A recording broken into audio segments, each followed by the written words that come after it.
Я вот все-таки сам за то, чтобы сохранять печатные СМИ, потому что на самом деле это некая самобытность, это наша культура, это большая история. Но я за то, чтобы эти печатные СМИ переводить в Инстаграм.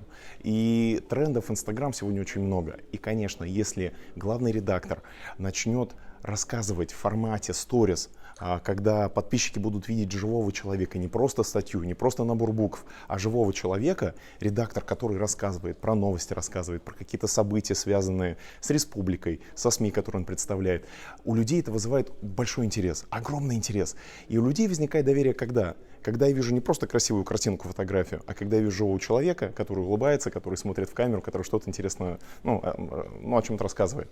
Вот, поэтому тренд, конечно, это сторис, тренд — это быть в теме, тренд — это рассказывать про последние новости именно в формате сторис. И как раз сегодня я буду рассказывать о том, что сегодня вот эти мертвые посты, такие замороженные посты, они уже не работают. Сегодня работают сторис.